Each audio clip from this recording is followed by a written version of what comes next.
Let's go to our member-specific segment. We are talking old school with Jesse. Jesse, you've already talked old school. Basically, you've done nothing but talk old school since you got here. So my first session, that was what I wanted to do for my feature, was just talk about my progression of games. So this time I decided go a little deeper, actually. Now that I got a little surface there, good. Is I want to talk about a little bit the DNA that has affected my gaming life, and I want to talk a little bit about my dad's collection. I'm very excited about this. Yeah. I'm very excited about this. You mentioned that your dad might have a particular game that I mentioned. I don't think he does. I'm going to bet that he doesn't. He gave it away. Oh, gave it away. Yeah, I was going to get to that. Your dad had campaigned for North Africa? Yeah. Your dad's a psychopath. Holy cow. Nobody would play it with him. Of course not. Nobody would play it with him. He had one friend, I don't know how, 20 years ago, who he, maybe longer, like a coworker or something who convinced to play with him. And the guy wasn't a big gamer. And my dad would be like, the guy would make his move and my dad would be like, are you sure you want to do that? Because my dad feels like, look, if he's going to make that move, he's just going to lose the game. And so my dad would help him make these decisions that would combat him. And look, Rommel, let me help you out here. Exactly. And they did that a couple times, and then I guess my dad he couldn't find anyone else to play with it, and the other guy was having hard times, and then my dad gave it to him. 10 players, 60,000 hours. That's that game. Yeah. 10 players. My dad would over just sit there. 60,000 hours. Yeah. That's insane. Holy cow! All right, you have to give me that friend's name because I'm going to buy that game. It's out of print, right? Oh, so out of print. Yeah. And by the way, that friend is never going to play that game. No one's ever going to play that game. Yeah. But I'm not sure that friend really appreciates that game. So we'll see. Yeah. Talk to me. So just sort of sort of going from the beginning, like I grew up playing Monopoly like everyone else. And my dad actually liked Monopoly, and he would come up with different ways to sort of spice that up. And I played it. It was fine. And I was like, I don't really like this game. I still don't. My kids have never played it. But they should at some point. I think one of my earliest favorite games was the Game of Life. Oh. Which my dad played with me maybe about twice, and then he would sort of try to describe to me why it was not a good game, and that just broke my heart. Did you know they came up with there's a new version of Life coming out that is the Marvelous Mrs. Maisel edition of Life? Is it? Yeah. You mean just reskinning? Yeah. Well, yeah. I don't think, given the gender politics in the game of Life, I don't think you have to change a thing. Right. I think you just release it and it'll play perfectly. Yeah, exactly. Yeah, and I grew up playing Risk and Clue and Scotland Yard and all that stuff. And then there was games that I played with my brother.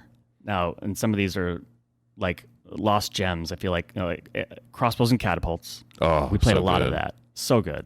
I think you guys were talking about that a couple of. I think we either said ago. that or we said Broadsides and Boarding Parties. I can't remember which. They're sort of similar games. Yeah. But yeah, amazing. And then, but we had a floor that had the wood floor had little cracks in it, and so trying to do the crossbow part was hard because it will sometimes just pop up before it hits the castle.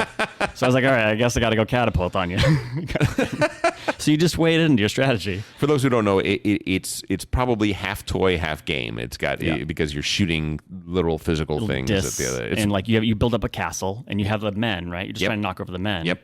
And then you just launch. Oh, it was so fun. It's wonderful. I want to get that again. Why they don't re-release that in the modern era? It's perfect. Yeah. Dark Tower. Oh yeah. Which I played recently. It's not a great game. No, no, it's not. But they're re-releasing it, and they're ramping it up. Yeah. They could. The tower is just a random generator, right? Yeah. That's all it is. So interesting tone, but not a great game. I played a lot of D&D with my brother, with my friend Chris growing up, so a ton of that. Camelot. Did you ever play Camelot? No, I never played Camelot. It's just I think you really have to play 4 sides, but you have boats, and you're basically just trying to destroy the other person's castle or wipe out all their men. Okay. And you've got a dragon. Everyone's got a dragon. And it's it's very mirrored, and but you're just kind of fighting people on your left and on your right, and you can send your boats out and fire them far away, and it's a light game. Interesting. It's a light medium. Interesting. Fireball Island which they did re-release. Fireball Island was a very recent re-release. Yeah. That's a great game. And Grass. My brother really loved the game Grass. Do you know about this one? Is it the one that came in the little burlap bag? Yes. A dealing pot. Yes. My brother loved that game. Yes. That's the reason I asked that question very delicately. Yeah. Right. And then Hero Quest. Yeah, Hero Quest was a a classic game, for sure. And then there was like the classic games that I played with my dad. Like we played Acquire. Civilization. It was more like video game, but I remember playing that, or watching him play it because I was fairly young. I think when the original came out. Oh, the original Sid Meier's version. Yeah. But I just remember I remember him first explaining to me what this game was, and I don't know. That always sticks with me about like my dad being into these really deep games, and me having that window into that world through him, kind of thing. Right. Yeah. And you'll see this. That's just the tip of the iceberg of what my dad has played, and what. Yeah, you'll see. We played a lot of Axis Allies. We played a lot of backgammon. We played a lot of chess. So those are like things that we did together. And then every once in a while, we would play these like deeper games. And some of these I have not played. Like the first one. Let me just tell you, the first game my dad ever got, board game. Can you guess? The first board game your dad ever got? Yeah. Diplomacy? No. What year is that? 56, 59. Gettysburg. Oh, wow. 1958. Okay. Yeah. Well, I was in the right area. There you were. I was in the right So side. he was 10. Him and his brother bought a copy of Gettysburg for their dad, who never played it, didn't care. And so my dad just basically adopted it. And he tried to play it with his older brother, but who lost interest. And my dad still has it. So he still has his original copy of Gettysburg. Yes. Wow. That's kind of amazing. Yeah. So we'll have to. I'll see if I can get a copy of that. How about Tobruk? Tobruk? Do you know it? Have you played it? No, I never played. These are all early era war games. Yes. Very few of which I have played, because a grognard is not exactly me. I'm not really a grognard. I've played a smattering of the best of them, but that was a classic game. That was like one of the very first desert warfare tank games. Yeah, my dad had basically like a favorite designer publisher. Can you guess what that would have been? Avalon Hill. Yes, Avalon Hill. Everything is Avalon Hill. Absolutely. Or 3M. Or Strategic Simulations Inc. Those SSI. Yeah. You've just named SSI and then SPI later on. Yeah. You've named the only companies that virtually that made the games, except I guess there were back then people that made things in their garage. So there was a little bit of that, but that was the vast majority of it. Wow. And by the way, I was keeping track of these designer names, and they don't repeat. They're all different. I've never heard of them, and I don't see anything else that they've designed on this list, which is interesting. But I guess back then, nowadays there are some designers that make a whole series of games. When you get into the coin series, it's the same people that make all the coin games, which are sort of counter-insurrection war games, which are very interesting. Cuba Libre, Fire in the Lake, those sorts of games are made by the same people, and things like that. There are people that specialize in block games, where you have these little blocks, sort of like Stratego, where you can see all the blocks lining up to attack, but I don't know what's behind there. I don't know what the makeup of those units are. Yes. Which is interesting. So there are different people that make those as well. Right. Interesting. And some of these had there was no designer listed. Yeah. Isn't that interesting? It's sad, but it's true. Back then, the game was the game, and the publisher was the big thing. It didn't matter who the designer was. Thank goodness nowadays the designer is on every single box. Age of Steam. Yeah. Almost. Yeah. This was a blast from the past. I remember these boxes. Like, I hadn't seen them in years, but I was talking to my dad this past week, saying, "Hey, Dad, can you remember? Just give me a list of the games that you still have." And I was like, "I know there was a game like Exploring Africa or something," and he couldn't remember the name. And then I just Googled that and I found it. Source of the Nile. Source of the Nile. Yeah, I've never even heard of this 1978. I don't know anything about that. And yeah, you're exploring Africa, and it's like you're. How do they determine? I thought you flip a tile and you draw on the board, and so you're gonna wipe it at the end, right? Right. And then like you'll get like events, like there's tribes that you have to deal with, and you're just sort of exploring Africa. And I think there's other groups out there that are exploring at the same time, and I don't know. It's fascinating. I played it once or twice, but it was much, I think, heavier than my age.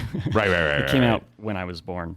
Well, most of those Avalon Hill games from that era were just like we are aerospace engineers that design games for other aerospace engineers and accountants and things like that. Right. It just seemed like there was like Monopoly and Life, and then there were these Avalon Hill games. Like, I mean, I guess there were some things in between. Yeah, there were. Actually, I could get to some not of a those. ton though, really. I mean, I think what the modern board gaming hobby has done is it's bridged that gulf. Now there isn't just these mass market simple games and these super complex, super long war games. Now we have a whole spectrum in between that can ramp you up to that. What is that term, grognard? Grognard, yes. What does that mean, grognard? Well, grog means war, so it's just war gamer. That's all it means. Nard. I don't know if I don't know exactly what part of the definition is, but grognard is a war buff, essentially. So then, Campaign for North Africa. He had that, gave it away. Oh my 1979. God! Oh my God! That's one of my holy grails. I mean, I'm never going to play, but unless as a podcast stunt, we get our group to play. I mean, clearly Diplomacy.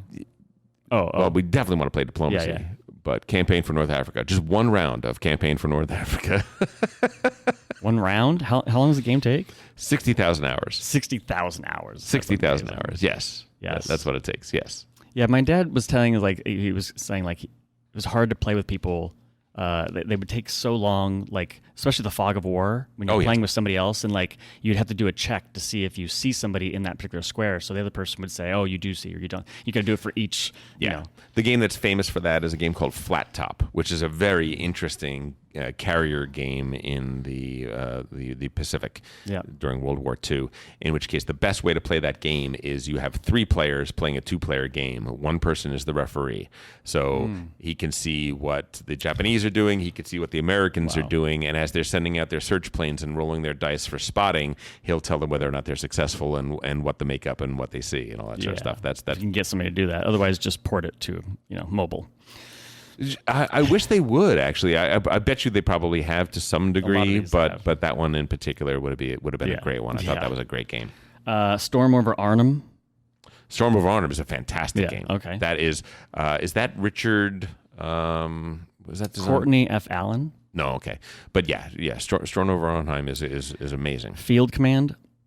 Yeah, I know what that game is, but I never played it. And then Age of Renaissance. This is what he has. That was his collection Age of Renaissance of war games. It's a classic game, right? yeah. And then he had these Apple II games of these war games that most of them are war games. I'll just quickly list these off. Empire, 1977. Heard of it? Computer Ambush. Nope. Computer Quarterback. The game he kept talking about, where you're like a coach and you're sort of like. Oh, sort of like really, really early Madden football. Yeah, exactly. Right. Rails West. Nope. Oh, wow. I thought you would have known these. No. War in Russia. Silent Service, a submarine game that I know remember. Silent Service. Okay. Yeah. Decision in the Desert. No. Kampfgruppe. No. Colonial Conquest. I've heard of that which one. is on Kickstarter right now. Is that right? They're remaking it. Wow. Mm-hmm. Wizard's Crown. The Wizard's Crown. Do you know this game? No, I don't know Wizard's Crown. My family talks about Wizard's Crown like every like decade. We talk about old games that we loved, and Wizard's Crown always comes up. Is that right? Yeah. So you weren't like a computer gamer growing up. I had an Apple II. Oh, you did. You didn't play these games? E or whatever, and no, not a ton really. I was busy being a student back then. Fair enough. Nom. Ooh. Yeah. Yeah. No. Rommel, Battles for North Africa. Yes. Civilization. Of course. Panzer General. Panzer General. Yep. Yeah. Yep. So then there's like other dad board games that I remember playing with him, like the Stock Market Game, 1963. Yes. Not to be confused with the Stock Market Game, which was by Avalon Hill. No, I know the stock market game by Avalon Hill. So I looked at the pictures, and I remember knowing my dad, he got another Avalon Hill game, but I remember the pictures being from the other one. I could be wrong, but Probably. Yeah. That makes sense. And then they also did Stocks and Bonds. Sure. 1964. Mr. President. Nope. I remember playing that with him a couple times. He still got it. Speed Circuit. Yes, I know Speed Circuit. Yeah, that was race a good cars. racing game. And then there's Win, Place, and Show, which is the horse version of that. Yeah. And not to be confused with Win, Place, Show, which was in 1966. What's interesting is that every one of those games that aren't strictly war games, there's been a Euro game that has supplanted it. Yeah. That just figured out. Oh, I see what they were going for. It's just very complicated and fiddly, and it takes too long. Right. Here is the simpler way to do it. Right. Winner's Circle by Reiner Knizia.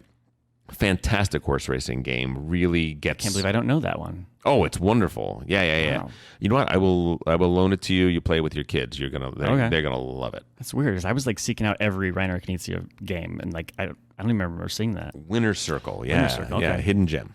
And then Sherlock Holmes, Consulting Detective. He has, which he said, I don't remember ever playing that, but we've been talking about it. Well, I don't think I've ever played it.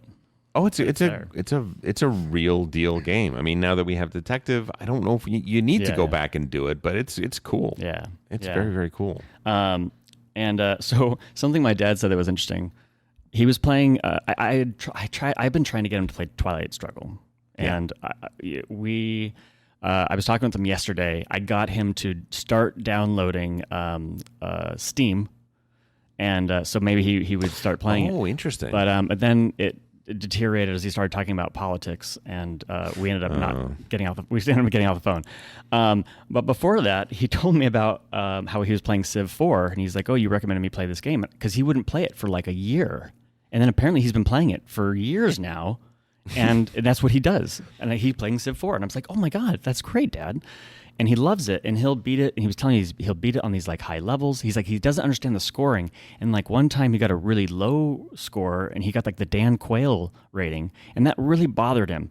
And so because Dan Quayle was if you haven't done well, he doesn't like that idea. Well, I thought he was going to object to using Dan Quayle. I don't know, but I think he just didn't like that. He didn't understand why he got such a low rating, and so he called customer support.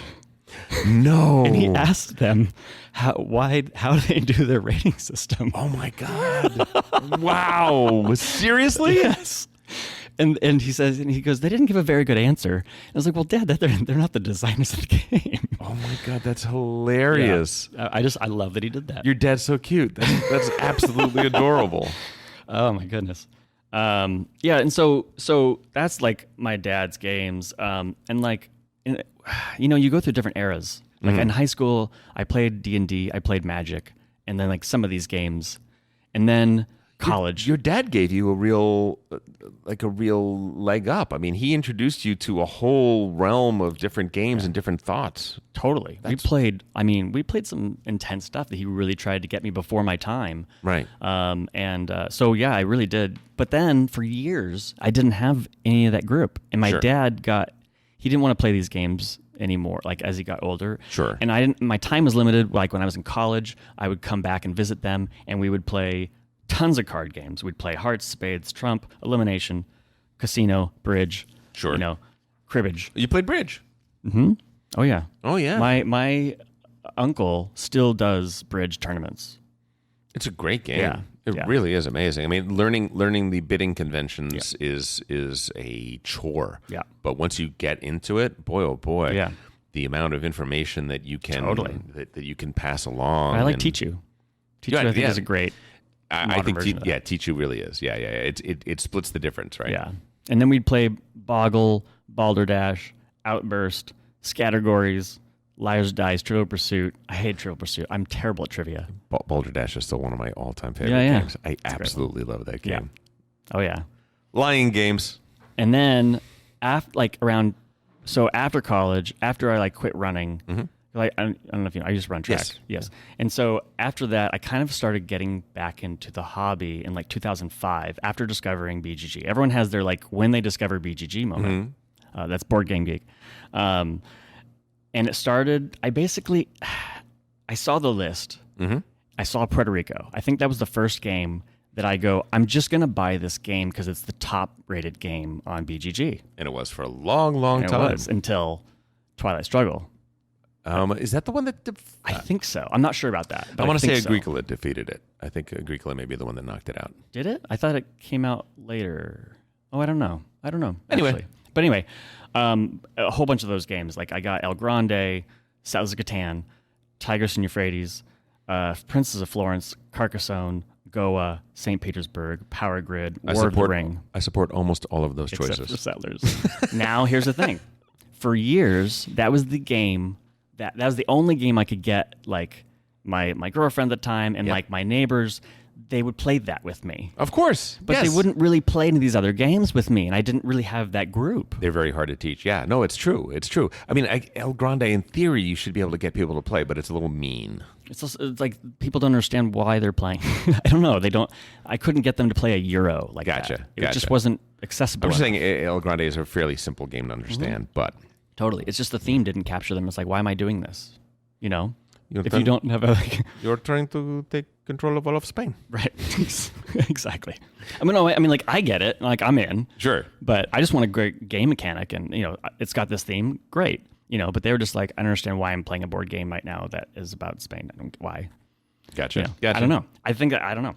And then, I mean, really for like 6 years, it was like I was hosting poker every week, but not playing board games except for maybe Settlers that I could talk them into playing until Ben Hoyt introduced me to Matt at Strategicon, and I got pulled right back into the whole board gaming, you know, community. So we apologize. You've been pulled super far into the deep end. Yeah, That's but I awesome. love it. It's exciting. We're so happy that you have found your way back to something that you started off with. Like Matt's story is from nowhere and nothing in this world into a really deep understanding. And it's sort of a U shape, right? It's sort of a little dip away and then a return. That's awesome. It's in my DNA. Jesse, thanks so much. That was really wonderful. I loved it. I loved hearing some of those old titles. Boy, oh boy, some of that very, very old school things brings me home, brings me to a very, very warm place.